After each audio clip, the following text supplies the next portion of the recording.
Hey there, everybody. It is Coffees for Closers Wednesday. I'm Marcy Chambers-Smith with Keller Williams, North Atlanta, coming at you live. We got our coffee because guess what? It is National Coffee Day today. So what better day? I had to wear my Coffees for Closers t-shirt in honor of Coffee Day.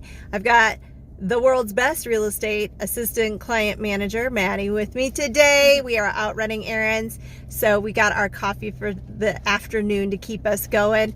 Again, I am Marcy Chambers-Smith with Keller Williams, North Atlanta, and I come at you live every Wednesday, and we chat about real estate and what's going on in the market and pull back the curtain a little bit on what's happening in real estate.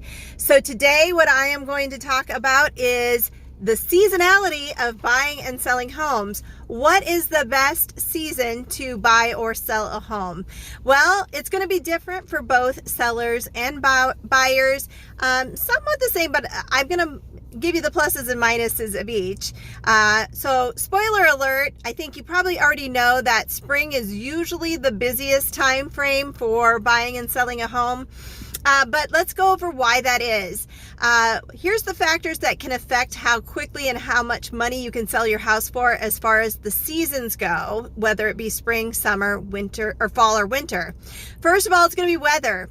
And depending on where you live in the country, the weather plays an important role on which seasons might be the best for listing a house. My home state of South Dakota, obviously January and February are brutal. It's really hard to even get a sign in the ground during January and February due to snow and ice. So there definitely is a lull at those times of the year in selling homes. Other areas where it's warmer, where I'm at now in Georgia, there's not as much weather seasonality that you would expect because it still stays pretty moderately temperatured throughout the year, and we aren't having to deal with ice and snow here in Georgia. But weather can definitely play a role in the seasonality of buying and selling. Next, you will have the school schedule. So school schedule is going to play an important part because buyers are always wanting to move when school is out or coordinate it with the semester break. And same with sellers, because if they're selling, they might be moving on to a new town, a new neighborhood, a new school district. So the school schedule can also play an important factor. It also can tell you when things are going to slow down because we see some seasonality every year in the August-September timeframe, and that has to be due to the going back to school schedule, everybody being very busy with back to school, sports and activities and things like that. So that can also play a role in there. Another one to think about as far as what affects the seasonality would be the economy and taxes. So there have been times in our economy where there's been stimulus for purchasing homes, but there's been new home buyer or first-time home buyer stimulus packages.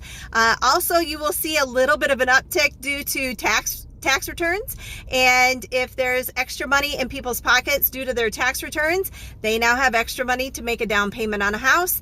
So you will often see that, but anytime that there's some fluctuations due to tax time or the economy that's incentivizing people to buy, you will see an uptick in the schedule of when they are out there looking. The number of buyers in the market is also going to be an important thing to keep in mind.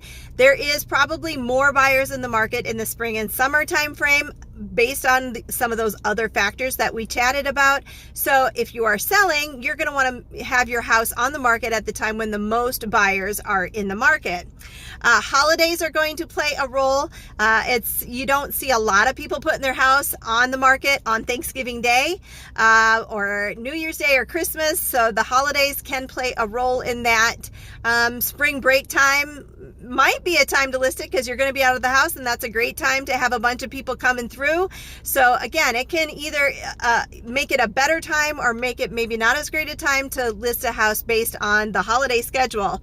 So that is kind of the main factors that I have as far as why you would want to maybe put your house on the market during certain seasons. Again, springtime tends to be the hottest market.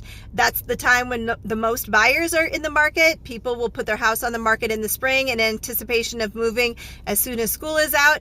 For your buyers, I would tell you to definitely consider the fall time frame for buying. And here is why. If a house has to be put on the market in December, right around the holidays, it's likely somebody is having to move So you may have a little bit more leverage in negotiating a great deal for purchasing that home. You also are going to be competing against less buyers. And right now we've seen lots of competition on the buyers with multiple offer situations and things getting bid up because there's so many buyers in the market. So if you can eliminate some of the competition, you might have a much better chance of nailing one of those properties because you aren't up against all these other buyers. So the fall and the winter may be a good time for you as a buyer to think about purchasing a home, because those could be times where you aren't having to be in competition as much. So again, it can be different. Seasonality can be different depending on whether you're buying or selling. I always say to people that there really is no bad time to list your house, and there's really no bad time to buy a house. Real estate's always a fabulous investment, and right now especially, we've had such a strong market going for the last several years, and it's anticipating to go forward for the next several years. So there really is no bad time to sell. It's just a matter of how we position your property to get the most out of it and sell it in the quickest amount of time. Alrighty. If you know anybody who's looking to buy or sell, I would love to answer any of their questions and help them. You can get a hold of me at 404-561-1842. Please send them my way, even if they're just curious about what's going on in the market and want to know kind of what they would need to do to list their house or what they would need to do to get qualified to purchase a home. I'd be happy to help. And anywhere in the country, even. It doesn't have to be here in Georgia. I can hook you up with a great agent in another part of the country to answer those questions for you as well. So, again, Maddie, we are headed back out. What we are doing today is we are sending out what we have dubbed fun mail. This goes out to the Marcy Chambers Smith Real Estate, the Marcy Chambers Smith Real Estate VIPs. If you are not on my VIP list, send me a note, send me a message, send me an email. I would happily get you on my list so that you can be getting the fun mail that we send out. It always has some little goodie in it, and this month you can see it's not a flat package. We've got stuff in there every single month that we put in there, something fun just to say thank you to all the folks that support my business. So let me know if you or someone you know would like to be on our VIP list to get some of the fun stuff we send out every month. All right, folks, you have a great rest of your Wednesday and week. We will see you next Wednesday. And also for my Martin's Landing folks, be sure to tune in on Martin's Landing Monday, every Monday, where we chat about real estate in my favorite neighborhood of Martin's Landing. All right, bye-bye. Have a great rest of your week, everyone.